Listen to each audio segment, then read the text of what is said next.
নমস্কার সম্মানীয় দর্শক বন্ধুগণ। বর্তমান সময়ে পশ্চিমবঙ্গে এসআইআর প্রক্রিয়া শুরু হয়েছে এবং আপনারা প্রায় প্রত্যেকেই ইনুমারেশন ফর্ম ফিল আপ করছেন। তবে অনেকের মনে নানা প্রশ্ন দেখা দিয়েছে। যেমন ফর্মের একেবারে উপরে আপনারা দেখতে পাচ্ছেন সাম্প্রতিক ফটো সাটুন বলে একটা অপশন রয়েছে। অর্থাৎ এখানে একটা ফটো চেটানোর কথা বলা হয়েছে। তবে ফটো কি প্রত্যেককেই চেটাতে হবে? যদি আপনি না চেটান তাহলে কি হবে? বা ফটো আপনাকে রঙিন চেটাতে হবে, নাকি সাদা কালো চেটাতে হবে, নাকি ফটোর ব্যাকগ্রাউন্ড আপনাকে সাদা কালো রাখতে হবে, নাকি রঙিন রাখতে হবে? এই নিয়ে একাধিক প্রশ্ন এই মুহূর্তে প্রত্যেকের মনে ঘোরাফেরা করছে।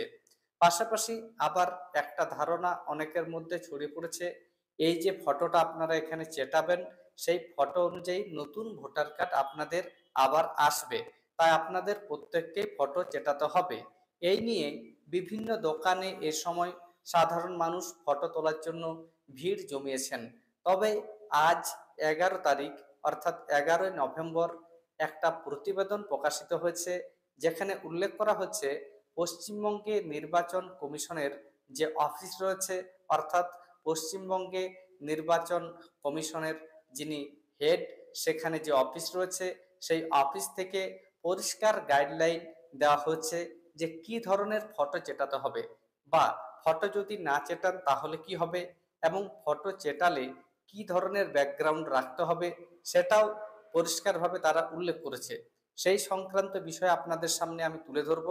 এছাড়া 2002 সালের যে তথ্য প্রত্যেককে ফিল আপ করতে হচ্ছে, সেই তথ্যটি আপনারা কি অনুযায়ী দেবেন, অর্থাৎ এই যে নিচের অংশটি রয়েছে সর্বশেষ এসআইআর, এই যে অংশটা রয়েছে বাঁ পাশে, যাদের নাম রয়েছে 2002 সালের তালিকায় তাদের এই অংশটা ফিল আপ করতে হবে, এবং যাদের নাম 2002 সালের এসআইআর তালিকায় নেই অথচ বাড়ির অন্যান্য সদস্য যেমন পিতা মাতা বা দাদু দিদিমার নাম রয়েছে, তাদেরকে এই অংশটা ফিল আপ করতে হবে। এই নিয়েও নির্বাচন কমিশনের তরফ থেকে একটা গাইডলাইন দেওয়া হয়েছে। সেই সংক্রান্ত যে তথ্য আপনাদের এই ভিডিওতে আমি আলোচনা করব, এর আগে অনুরোধ, চ্যানেলে নতুন হয়ে থাকলে ছোট্ট চ্যানেলটি সাবস্ক্রাইব করে নোটিফিকেশন অল করে রাখতে ভুলবেন না। আজ 11 নভেম্বর 2025 নাগাদ এই খবরটি একটি সংবাদে প্রকাশিত হয়েছে। এখানে বলা হচ্ছে ভোটার তালিকার স্পেশাল ইন্টেনসিভ রিভিশন শুরু হয়ে গিয়েছে। গত এক সপ্তাহ ধরে চলছে ইনিউমারেশন পর্ব। সোমবার রাত পর্যন্ত প্রায় 6 কোটি ফর্ম বাড়ি বাড়ি বিলি করা হয়েছে বলে নির্বাচন কমিশন সূত্রে খবর। ফর্মের একেবারে উপরেই ছাপা রয়েছে ভোটারের ছবি। পাশে একটি বক্সে সাম্প্রতিককালের 1 কপি পাসপোর্ট সাইজ ছবি সাঁটার কথা বলা আছে। তাই স্টুডিওতে যাওয়ার জন্য হুড়োহুড়ি পড়েছে আম জনতার মধ্যে।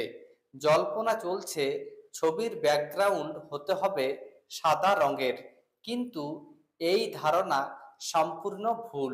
এমনকি ইনুমারেশন ফর্মে পাসপোর্ট ছবি দিতেই হবে এমন কোনো বাধ্যবাধকতা পর্যন্ত নেই।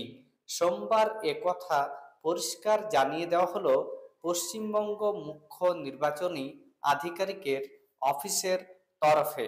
তাহলে পরিষ্কার দেখতে পাচ্ছেন, এই যে ইনুমারেশন ফর্ম আমাদের প্রত্যেককেই ফিল আপ করতে হচ্ছে, এই ফর্মে ফটো যে দিতেই হবে এমন কোনো বাধ্যবাধকতা নেই। অর্থাৎ আপনি চাইলে দিতে পারেন, না চাইলে আপনি নাও দিতে পারেন। এছাড়া বলা হচ্ছে সিইও অফিসের এক পদস্থ কর্তা বলেন, এসআইআর ইনুমারেশন ফর্ম পূরণ করার গাইডলাইনে কোথাও লেখা নেই যে ছবি দেওয়া বাধ্যতামূলক। সে কারণে আমরাও জানিয়ে দিতে চাই যে এই বিষয়টি ঐচ্ছিক, অর্থাৎ ছবি দিতেই হবে এমন কোনো বাধ্যবাধকতা নেই। তবে যার ইচ্ছা হবে তিনি দিতেই পারেন, সেক্ষেত্রে আমরা কিছু বলবো না। আর ছবির ব্যাকগ্রাউন্ড হালকা রঙের হলে ভালো হয় বলেও জানিয়েছেন তিনি। নির্বাচন আধিকারিক মহলের ব্যাখ্যা, এই তালিকাকে ভিত্তি করে এপিক বা ভোটার কার্ড তৈরি হবে না।